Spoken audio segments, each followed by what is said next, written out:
David Duke, top of the arc. Here's Pip, guarded by Gillespie. Steps back, spins, fires! Woo! Pip Gates! They get another crack. They'll go to their senior. And he lays it in. Two big buckets by Alpha Diallo. He crushed it. It's a grand slam. Down by 3. 5 seconds. Reeves for the tie. He got it. Welcome back to another episode of Behind the Dish Sports. I'm Ben Blotti. I'm here with Matt Marasco and Robbie Cannon. We got episode 18 coming at you guys. We got great news, some other not so great news, but let's start with the great news. Sports are going to be back. Some sports are already back. How exciting is that? I couldn't be more excited. Personally, yeah. It's what I love most. Yeah, you're a huge golf guy, huge basketball guy. Those two sports are the ones that are coming in the forefront, it seems like. So, Robbie, you got to be super excited about that. Yeah, super stoked. Golf, we got some primetime viewage this weekend, being one of the only sports on, like golf, NASCAR, maybe UFC on Saturday, but big time weekend for golf, and they showed out too, so I'm happy. Yeah. Absolutely. Yeah, I cannot watch any of the golf. No, I didn't. I'm not a big golf guy. I don't like watching golf on TV, so I'm with Matt on there. I didn't watch any of it, but I'm happy for you. Happy for you. Yeah, you guys missed out. We had a stacked leaderboard this weekend that went into a playoff, and then of course one of the less known guys ended up winning. But with all the big names up there, it was kind of a downer to have a small guy win. But as a golf enthusiast, I'm fine with it. But a normal, your average fan probably didn't even know who he was until this weekend. So not a big deal, but it's nice to have it back. That's for sure. Who was he? Who won? Daniel Berger. You guys both have never heard his name. Never heard of him, but what a name. And the guys that he beat, you would have heard of, like Jordan Spieth, Rory McIlroy. Some big time names. But I guess he came out on top this week. But now we have golf going forward for the next forever, I guess. It's just back. Forever. So yeah, that's all I need. I'm excited. One thing that I watched that was what, Ben, you're watching this? What? You never watched this. It was soccer. Soccer's back. Oh, that's awesome. I know, right? But no, Messi's team, Barcelona, they were the first team back in La Liga over there. I think that's the league they play for. Or maybe they play for Spain. I don't know which one it is. Confirm La Liga. Confirm La Liga. Perfect. Yeah, Messi's team came out with a 4-0 victory. Messi scored a right foot goal, which is unheard of because Messi is almost exclusively a lefty. That's something I've learned. But yeah, so I watched a couple minutes of that. And other than that, I'm just looking forward to having sports back. Yeah, I need sports, man. Because at the beginning of when this whole thing started too, Nesson, whatever 55 is, I don't even know, because they always change the name of their station, Comcast or whatever. They were throwing a lot of reruns, so I was watching 04 stuff for the Red Sox and 2011 stuff, and for the Bruins, just a ton of reruns. I had some old BC games on that I was watching, but now they've already done all the reruns, so now we're stuck. So yeah, the sooner we get live sports back, the better. It's getting to the point where I might have to start watching golf or soccer, honestly. Whoa, don't be throwing ricochet shots over at golf here, Matt. So how much do you guys know about this new NBA proposal? It's going to happen the way they proposed it. How much have you heard about that? You've been reading up about it, Rob. I'm sure you know everything about it. Yeah, I got a pretty good. So it came about, I don't know, almost 2 weeks ago now. Yeah, I think so. So, of course, the NBA, with the best commissioner in all of sports, came out with the best proposal and ultimately got it through very quick. So I think training camp will be starting in a couple of weeks for only the teams who are coming back. So there's 30 teams in the league, 22 of them. So if you had a chance at the playoffs, realistically, you're going to Orlando to play in a tournament. Everybody's going to be quarantined-ish. We'll see. I guess guys are going to be able to go out to dinner and I guess if they said Steph Curry wants to go play around to golf on an off day, he can. So they it's not what the original like rumors were that they were going to be really quarantined, like in the Yeah, like in a hotel and the bubble. facility, but it's not going to be like that, which is good. Right. So yeah, there are 22 teams going down to Orlando. They're going to have like a 8-game regular season, and then Right. So those little playoffs from lower there. seed teams can try and still get a chance to come in, right? Right, and then just playoffs from there, and we're gonna hopefully crown a champion by, I think it's like the end of September, maybe. I don't know. And then like 2 days after the champion's crowned, it's like the draft lottery, and then the draft is like a week later. So like, A lot of wow, basketball like coming up. the off season is gonna be Yeah. like right there, and bang, bang, bang, and it's gonna be fun. Basically, in my mind, that 8-game or regular season, however many games it's going to be, that's just we need to get Zion in the playoffs. How can we get Zion in the playoffs? 8 games. They have a chance then. Yeah. Yeah, no, it was it's not even just Zion. There's so many stars, especially in the West. Like Damian Lillard would have been sitting at home. Evan Bookman. Luka, like there were a couple like there were a couple like stars that they were like, how can we get these guys into or even if it's just 8 regular season games, like they're gonna be meaningful games. So no, I think the NBA did a good job, and hopefully there's no asterisks next to the champion. Because I think there might be. I think there might. Actually, the NBA has a pretty good chance of not doing that because they already had a season.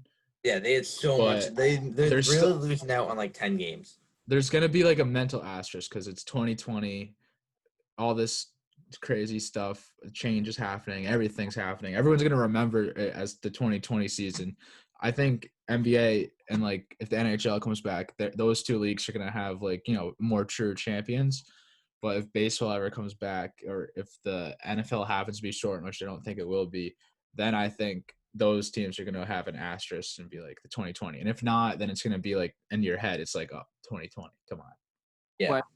Question about, is the playoff format going to be the regular playoff format, or is it going to be 1-game series? No, I believe it's going to be a regular format, 7-game series and all that. Okay. They might shrink like the first rounds, but I think even those ones are still the 7 games. Okay, for sure. And then my other for their 8-game regular season, is everybody going back there, or just the teams that haven't already locked up? No, everyone. So like, I think so. The Bucks who pretty much have the 1 seed locked up, or they'll be playing those 8 games too. So I have a Bucks take if I can just drop that real fast. Yeah, drop it, and then I'll tell you why the Celtics are gonna beat them in the My finals. Bucks take is that they're overrated, that you can't win a 7-game series with one player. I think they are the biggest frauds. I went all in on the Celtics to beat them last year, and certain players didn't show up, which hurt. But I don't think the Bucks under Giannis win a championship unless they're able to get him some help out there. Yeah, I mean Chris Middleton's good, but he's not that second guy that every other team has, Exactly. So in the Celtics, I mean, still a threat though. Still a threat. No, they are. I mean, I think they're the favorites to win the title right now. I still think they're the favorites. I agree that they're a little underrated. I still think they're the favorites though. But before you jump into the Celtics, big time. What? Yeah, go ahead. Before you jump into your Celtics crazy talk over there, were the 8-game regular season, do you know if that was an afterthought? Like, because originally all I saw was 22 teams, and then did they add the 8-game regular season to try and get more teams a chance, or was it just like they just put the headline as 22 teams just to like make it pop and like say we're coming? Yeah, no, I think that they just put the headline like that because so the one reason why they have to have this is because only 9 of the 22 are from the East, so 13 of the teams are from the West. So they do still have to find a way to get it to 8 and 8. Mm-hmm. Like, you know what I mean? They didn't want to have 13 teams in the West in a playoff bracket, even though the West have all the stars, so it wouldn't have been that bad anyway. But yeah. You ready for me to jump into my C's? Yeah, go take over with the Celtics. Just give me 40. I want to hear 45 seconds. I could talk all day. And I thought you were about to say 45 minutes. Forward. I thought you were about to say 45 minutes. I have to limit I just myself. need 45 minutes to talk. All I need. All right, whole show. We got it. No, I think Tatum. I'm on Celtics Twitter, which fun place to be. It's not like all these other crappy Twitters like who are real annoying. Celtics Twitter's great. Scroll down, I see like Gordon Hayward. He's knocking down like 35 footers routinely. So I think he's gonna be big time. Obviously, we got Kemba. Tatum, I'm gonna say he's the second best player in the East after Giannis. Until KD gets back, and then you have KD ahead of him. Maybe Kyrie still, maybe John Wall in the mix. I don't know. He's up there. You can make an argument for it. I love Tatum. That was And the least convincing. Jason Tatum's the second best player in the league ever. Well, he's like 21 years old. Like, no, I can't. He's one of the best, but he's not like, I don't know if he's. Yeah, no. If I was building a team, I'd pick him over anybody in the league right now. But I think no. I would even over Giannis. He's so young and so good. Luka. I might pick Trae Young over. I'm taking Trae Young before Luka. No. Yeah, I'm with Ben there. Here's my I gotta say this. I'm the biggest anti-Jason Tatum guy in the world. Oh my God, here we go again. Matt Marasco, every beloved Boston hero. He's like, oh, Dustin Pedroia, that guy's a fraud. Jason Tatum, guy's a fraud. Here's what I'm Ben, can you do you have the power to mute Matt? I mean, I do, but I kind of want to hear him out though. Let me hear him out. Hear me out, because it's a great take. If you listen to me, it's a great take. I said when he went to train, I thought I was the biggest Tatum guy, right, in the world. Yeah. In the playoff when Kyrie was hurt, right? So when we took the Cavs to 7. When he dunked all over LeBron. We dunked all. I love that. I love that so much. Me too. He goes into the offseason, works out with Kobe, right? Gets this Mamba mentality where now all he does is try to run ISO stuff. He's not Kobe, right? Now he's taking bad shots because all Kobe is telling him all summer, he's in his ear, you're a star, you're a star, you're a star. Shoot the ball, shoot the ball, shoot the ball. He no longer – because the reason why that team was so good when it was so undermanned was because they stayed within Brad Stevens' offense. Now you have Jason Tatum. He wants the ball in his hands at all times. He wants to be the guy. He's taking bad contested mid-range jump shots. He's not staying within the offense. He's not sharing the ball. He's creating friction within the team. And I'm a big believer in that it was not all Kyrie's fault. I think Tatum refusing to acknowledge kind of the elder statesman of the team and wanting to still be the guy even when you have Kyrie Irving on that team led to a lot of the friction. Like, let's be honest. At the end of games, Kyrie Irving should have been the one taking the shot, not Jason Tatum. He didn't accept that. And now you have the ESPN article that came out before this season started. It was a huge feature piece called The De-Mamba-ing of Jason Tatum and how he had to undo all the stuff that he learned from Kobe. And then you look at this year, right? You look at two guys. You have Jason Tatum and Jaylen Brown. Jason Tatum scored slightly more points, took twice as many shots. Jaylen Brown is the epitome of a good basketball player. He plays unbelievable defense. He stays within himself, within the offense. Yeah, his points per game average is not as high as Jason Tatum, but his shooting percentage is so much higher because he doesn't force it like Tatum does. So even though they've been trying to get Tatum to stay within the offense, he hasn't done as good a job as Brown does. He still takes a lot of ISO game, which I don't know. I don't like it personally. I think that it hurts the team when he just gets the ball and he shoots. He thinks he's Paul Pierce. He has that little turnaround jump shot at the elbow. He's not. He does, though. He does. He does have it, though. He doesn't, though. That's the thing. What does he shoot? He shoots like what? Like 50% maybe from the floor? Like I don't know what his percentages are, but I think we can all agree though. Matt, that was actually that was very compelling. It's a good argument, a lot of good points. But I think we can all agree. Tatum takes a little bit less selfishness approach, a little less of that, and he's our favorite player again. He's already my favorite. Actually, that's not true. He's not my favorite. I won't agree with the selfish. I won't agree with the selfishness. I think he's a big time team player. But Matt, I will say this: the take on Kyrie, I agree. He gets way too much crap for. He's still cancer. He's still cancer to the clubhouse. He might be. I don't know, but based on what I know, he's. At least the other guys have a lot of respect for him. It was blown out of proportion because of Boston media, but I still think there's an element of that. He brought the team down and all that. I mean. The other reason why I don't like that take, though, is because if you look at it, right, he played with he got hurt at the very end of the season, and there were no chemistry problems with Tatum and Brown until after they had kind of stepped up, right? So they played that whole season right before the Cavs series or right before the playoffs started. Kyrie played with them, and they were fine in their secondary roles. They stayed within themselves. They stayed within the offense. Kyrie was the guy. Nobody questioned that. There were no chemistry problems. It's not till they have a great playoff run with Terry Rozier, by the way, who doesn't get enough credit for that. Terry is scary. The guy is an absolute idiot, but he got hot during the playoffs. Yeah. And you look at that, right? And then you have, you know, they don't want to give that back up, even though Kyrie, who they were more than fine to let take the last shot before, now they're like, oh, I want to take the last shot. Kyrie comes back. He's like, guys, this is my team. I'm the guy who takes the last shot. And then that's when the chemistry issues happen. It's not till after he gets hurt. If it was just Kyrie, the whole season would have been bad, even before he got hurt. Yeah, that's true. So that was just like a really long, complete got on a sidetrack tangent there. way Yeah. to say that Robbie thinks the Celtics are going to win it all. Yeah, we're going to win it all with the second best player in the East, who will be crowned the best player in the East pretty soon, although he's going to have to take Giannis, which is going to be tough, but he'll be a top 10 player in the league after he wins his first title at the end of this year. Go C's. Go Do you want to talk about the Yankees, Ben? Yeah, let's move on from like whatever year basketball that was past years, but the Celtics and Kyrie. Let's move on from that. The Yankees. This is something. I shouldn't just say the Yankees, but I mean, come on, they're the big name here. But so Astros cheating scandal, huge sign stealing scandal. Guess what? It ain't over. Except this time there's another chapter of the book. It's the Yankees among the Rangers and the Kansas City Royals, maybe another team, but there's more teams that were cheating, and it all originated from the Yankees. And this was a story that we heard before. We heard Chris Young, formerly Boston Red Sox, former, Angel Yankee. He played on a bunch of teams. The guy's been all over. He knows every industry. He knows all the industry.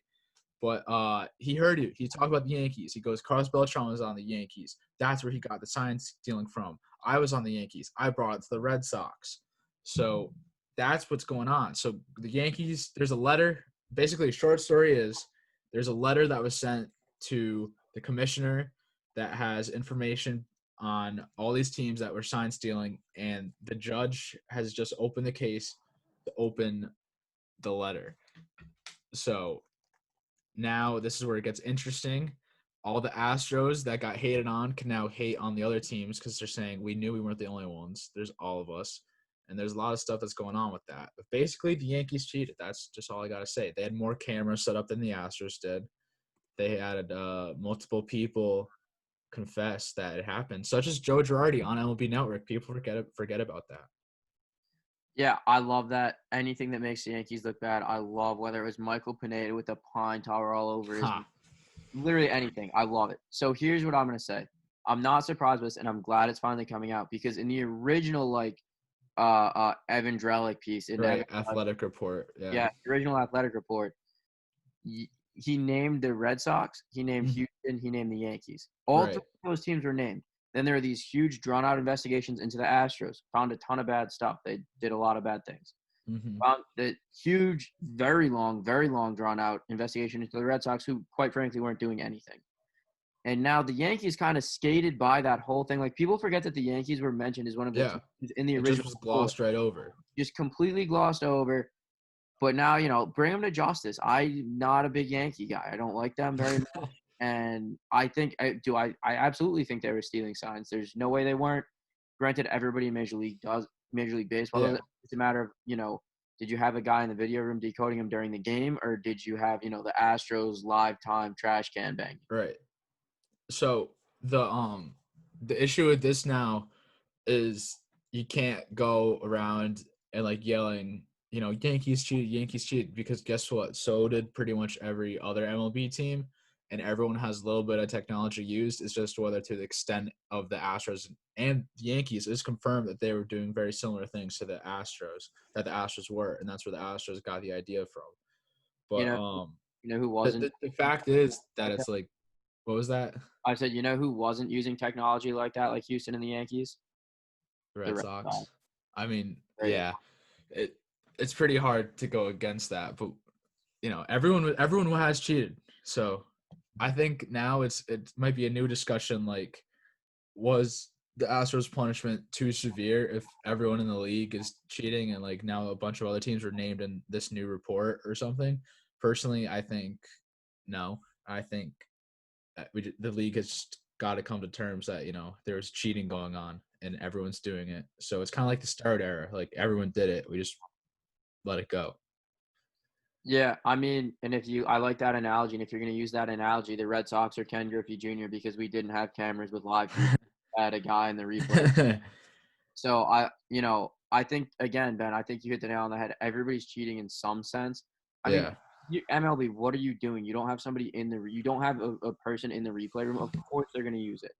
Yeah. But the question is, do you have your own cameras and you're live feeding live signs like the Astros, or are you more like the Red Sox? Yeah, I have a guy in the video room whose job it also was, by the way, to decode signs. He was on the scout team, so he was just doing his job.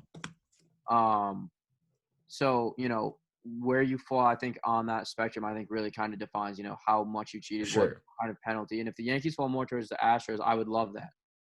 What I do want to see, I want to see what happens with the Dodgers. I mean, they can't be like totally innocent in this whole thing.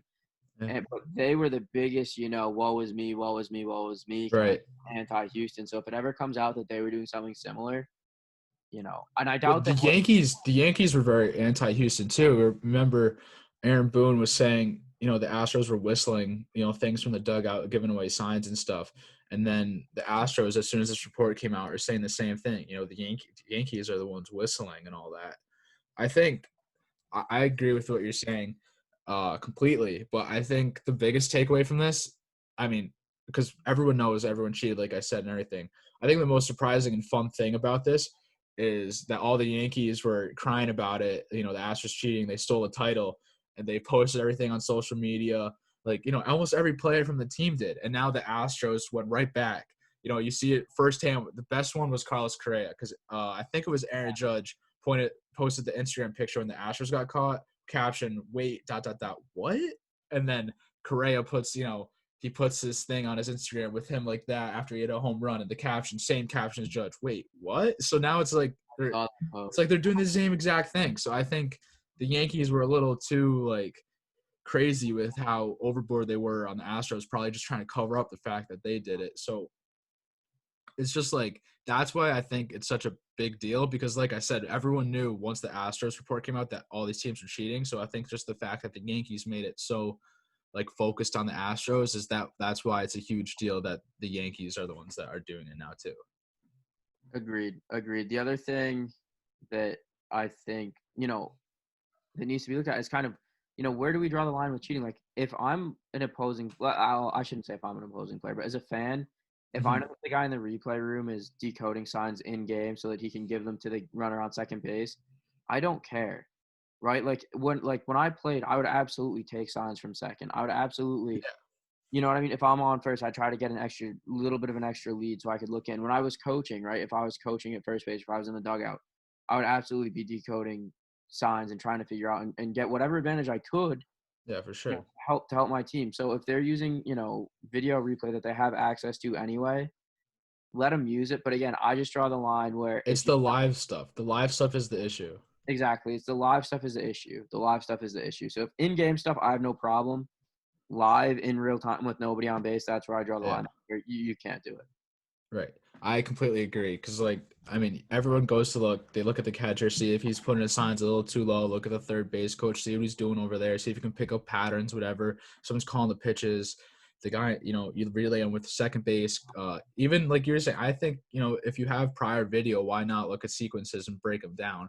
It's just if you have the cameras going live during the game and you have someone directly looking at that camera, that's, again, where I draw the line too because sign stealing is a part of the game. And I don't remember where I heard this. Some podcast I was listening to earlier. They said it really good. It's like you talk to someone from back in the day. They're like, if you ain't cheating, you ain't doing it right. Yeah, you ain't cheating, you ain't trying. I 100% agree. Yeah, that's what it is. Exactly. Yeah. You ain't cheating, you ain't trying. Yeah, and again, I have no problem with the replay operator who's also in charge of sign decoding to be decoding during the game. Say, hey, if you get on second base, it's always second sign or it's, opposite, whatever it is. Right. But yeah, again, it's just with nobody on base, if you're using like when you totally take the human element out of it and you're just looking at, I have a camera in center field. I Right. saw a catcher throw down to one. Hey, fastball. That's where, Yep. Yeah, completely agree. I think we have similar views on that. So let's move along to the next MLB topic. This one is just even worse than cheating in the game. I want to hear Robbie's take on this because I feel like he's going to have a different perspective than me and Matt on it. But so basically, for those of you that haven't been keeping up, the MLB Players Association and the MLB owners have been going back and forth this entire, quarantine. This entire quarantine, they've been going back and forth with offers and counter offers, trying to get to play. Basically, it started when this coronavirus happened. They said, well, we're going to lose some money because we're not going to play as many games. So why don't you take a pay cut? And the players were like, yeah, sure, we'll take a pay cut.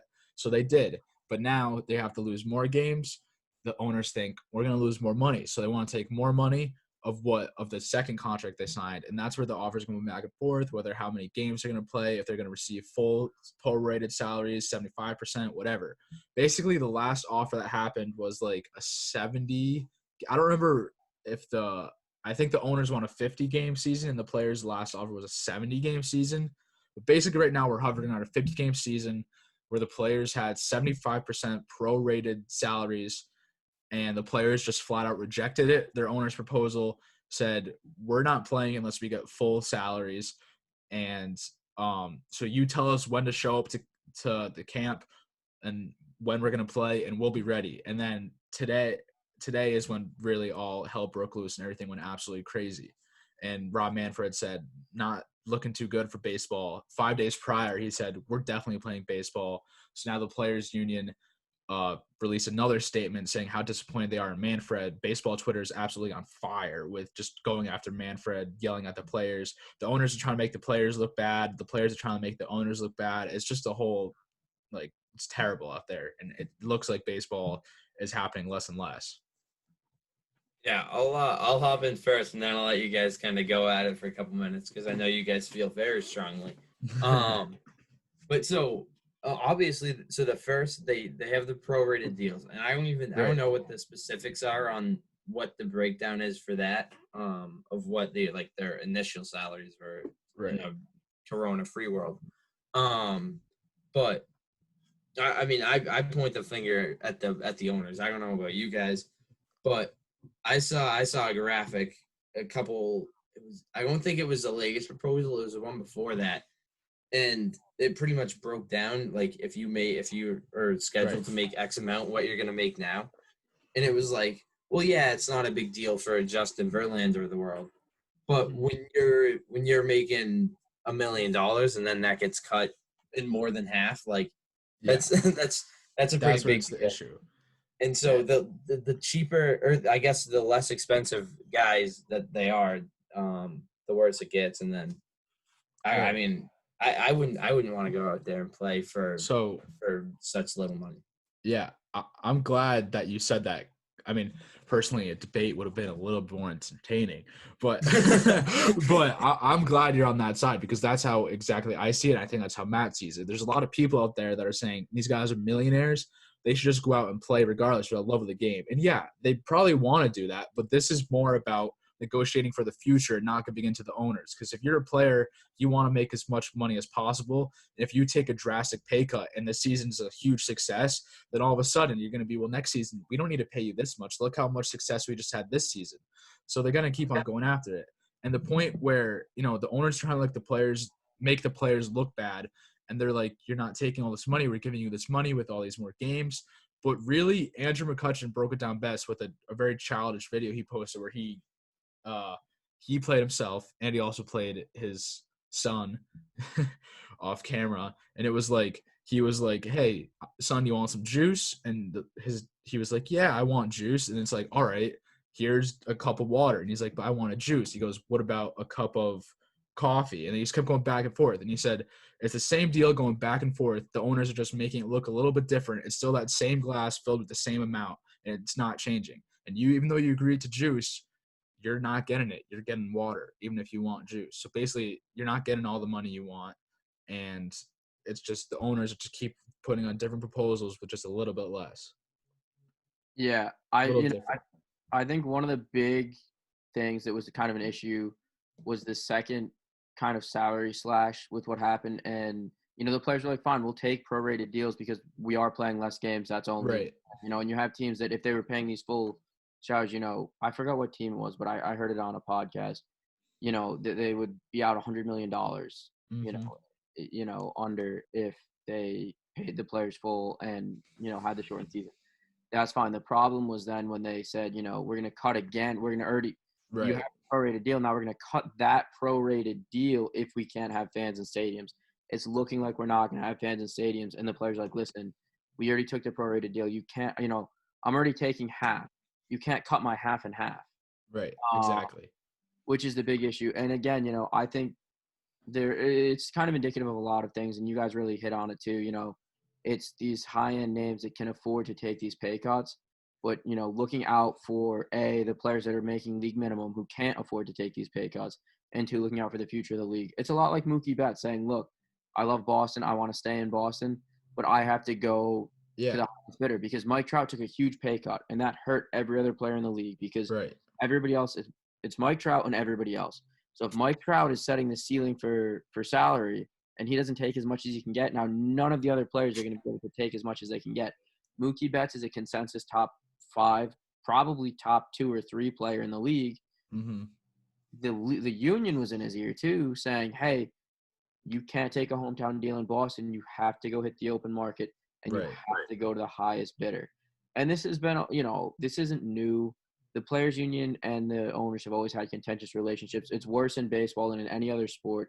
Go back to A-Rod, right? The players' union didn't allow him to sign where he wanted to in free agency because he was giving money back. A-Rod wanted to come to the Red Sox. The union said, no, you can't sign with the Red Sox because you're going to make less than you would have made. Was it sign or trade? They basically vetoed him. They vetoed the trade to him for the Red Sox. Right. They vetoed the trade to him to the Red Sox because he would have been taking a pay cut in the trade. They said, nope, you can't do that. That's where he wanted to go to the Red Sox. That's where he wanted to go. But again, so, it's nothing new. It's tough to sympathize with either side, even if I'm making minimum and I'm only making half of what league minimum is. If I could play 50 baseball games for $100,000, and they're going to be making a lot more than $100,000, even with the prorated deals. I would obviously do that, but at the same time, it's also tough to, it's tough to blame the millionaires and not get mad at the billionaires if you're trying to exactly. And that's. It's so hard to look at because, like you're saying, like these guys are still making millions, if not millions. They're making hundreds of thousands, and like most people in the world barely make like 50,000 a year, if that. So it's hard to compare. You really can't compare it to the real world, but you just have to realize that these sports generate billions, and that's why these players deserve millions. And it is a grind, especially in baseball with that long season and all that. Like it's not like they're not working for their money. They really they put their body through hell and all that. So they deserve the money they get, and they're going to fight for it. But the thing that really pushed them over the edge today and sent baseball Twitter and just every baseball fan ever up in arms was the MLB, the commissioner, Rob Manfred, worst commissioner in all of sports. I think he's worse than Goodell by far. No, he's worse than Goodell. How about – all right. Well, we could talk about that in a minute, but but he said the only way we will have a season is if you sign away is if you say that MLB is not liable if you get coronavirus. So you can't sue the MLB. You can't say, like, we had to play. Basically, everything – they're playing at their own risk is basically what MLB is making everyone sign, which originally, like, maybe they would do. But after all this negotiation and getting nowhere, now they're upset. Like, come on, like, you got to take responsibility. You're the organization. We're just the players. To be fair to the league on that one, they can't control travel. You know what I – like, that's a – so if I'm a player and I go out to dinner after a road game – pick up coronavirus, now I can sue the league. Like, no, exactly. I don't necessarily blame the league for that one. No, that was one of the more reasonable things the league has said, but it's just the fact that it's the last thing they have said. They probably should have led with that. And like after tearing down all the player association offers, they come with that makes it look kind of bad. No, I agree with that. But I mean, I just want to see baseball, man. And I think the best way, I mean, I've been hearing it a lot on Twitter from Carabas and a lot of guys like that. Just defer the money, give them agree to the players, the owners offer, but say, yeah, I agree to get whatever 50% of the money, but just give the rest of the money within like 5 years. Just defer it, and we're fine, because then you don't lose money right now. Every year baseball grows. Baseball makes more money every year, so you're gonna have more money then. Just give it to me then. So I think that's like the only solution. Do you know what they're gonna do with contracts if they don't have a season? I think they're just gonna sit and not. It's gonna be like a voided year. I don't really know though. Gotcha. It's just a pretty crappy situation right now.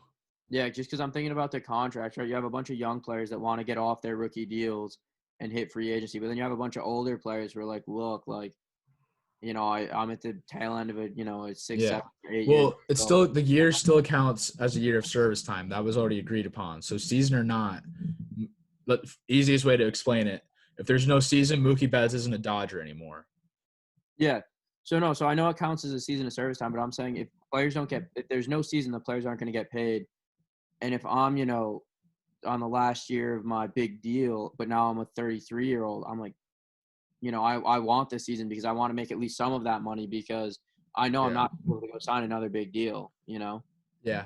I don't really know that. I think that's something they're going to have to work out if there is no season. I think everyone's just hoping for a season. And I think eventually it's just going to get to a point where the owners are fine to hold out. So the owners are either going to have to just be like reasonable human beings, or the players are just going to have to give in.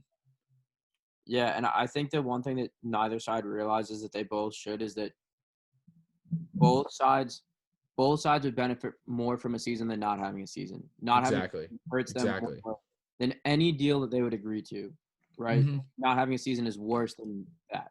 Especially if you go use like the NBA's model, go have a fun tournament type of playoff bracket.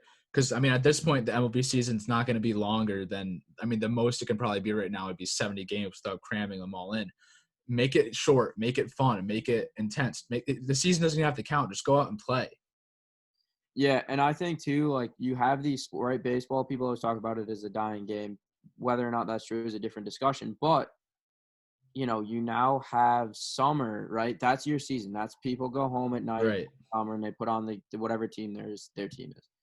Now they're going to be coming home and putting on the Celtics. They're going to be putting on the Bruins. They're going to be putting on, you know what I mean? All these other sports that we've been waiting for are now going to be back playing in your season. And squabbling They could have had the center stage. That's what's crazy. They could have been the only thing on. Robbie would be forced to watch baseball instead of waiting for his golf matches on the weekend. The only sport on would be baseball. And then maybe he'd grow to like it even more. Maybe he'd become a diehard Pirates fan. I don't know. But now that opportunity doesn't even happen because there might not even be a season. And if it does come back, every other sport is going to come back with it. Exactly. And not only that, now you look at the flip side. Now you have a bunch of baseball fans. Now the only thing is the NBA. Now I'm a big NBA fan, and I no longer, Yeah. All right. I got two things before we wrap up baseball talk. So one, if you want me to watch baseball all summer long, you got to do the spring training thing where you mic up the guys, and then I just can talk to them. That's the best. That is sick. I'll give you that. Like obviously it's so unrealistic. Like nobody, like Freddie Freeman was like in the batter's box, like talking to the guys. Like, yeah, it was great though. It was entertaining. So I'm all on board for that. The only thing is, if that happens, I want like a bleeped out channel. And then I want the channel where anything goes. You could say absolutely everything and just not even care that you have a mic on, because that's the only way it's going to be fun. Yep. And then the other thing is, how about the Red Sox draft pick? What a name, Blaze Jordan. Yeah, unbelievable. Guy hits bombs too. First pick. I was really upset with the first pick at first. What was he? A second baseman, high school kid, or whatever? And he's second base or shortstop. What's his name? Nick York, right? Yeah, Nick. We need a middle infielder, though. At first, I was really upset because I wanted them to take a pitcher with the first overall pick, especially because there's a huge surplus of pitchers in this draft. But then I think about it. We don't have the second round pick. We can use more of that money to get a guy like Blaze Jordan, who's committed to Mississippi State, and now we can sign him. And also, that the Red Sox must really love the guy, so pick him in the first round because you're not going to get a second. So I like the pick now, and Matt's right. They do need middle infielder up and coming. So Yeah, Good and name. the other thing too is you kind of look at, okay, I'm gonna sit back, right? I'm Hein Bloom, and I'm just gonna do this really fast because I know, we're crunched on time, but you look back and you say, what are my organization's strengths? What are my organization's weaknesses? Other than pitchers that we've developed, that's not a strength of the Red Sox. That's a strength of Tampa Bay. That's a strength of a bunch of other organizations, not the Red Sox. You look at it, right? You have John Lester, you have Eddie Aces. That's it. In our lifetime, Benny, who's another homegrown pitcher that we've had that's been like consistently good? no one. Maybe Wake, but that doesn't even count because he's a knuckleballer. He's really not consistent. Yeah. So that, but now the flip side is middle infielders. You got Bogey, you got Chavis, you got Pedroia, you had Nomar back in the day, right? You have this long lineage of producing good middle infielders. So take that guy. You have a better chance of developing him well, because that's the position the organization, for whatever reason, does a very good job of developing, right? Middle infielders. So, even Mookie Betts was a middle infielder for most of his time coming up. Mhm. So they do a good job of that. So even if you then flip this guy for a pitcher from somewhere else, that's fine. But how many, Henry Owens of the world are we going to go through where it's like we draft this pitcher and he's going to be this savior, and then he doesn't pan out? It's a great point for sure. I completely agree with that, and my mind has totally been changed just from reading further into the pick, and I really like it now. I think it was a successful draft for the Red Sox, even though there was only 5 picks. But let's wrap up the baseball talk and start to wrap up the show a little bit. Anything you guys sports related you guys are either excited to watch, whether it's a game, a new documentary, or something you have watched recently? Anything? You want to start, Matt? Yeah, I mean, I have Long Gone Summer recorded. I'm excited to watch that. I've just been watching old reruns and stuff. But I can't wait. I need anything. I don't usually watch regular season NBA unless there's nothing else on. I will be sitting down. I don't care what's the first sport back between NBA, NHL, MLB, football. I just want to sit down and watch a game. And I'm excited.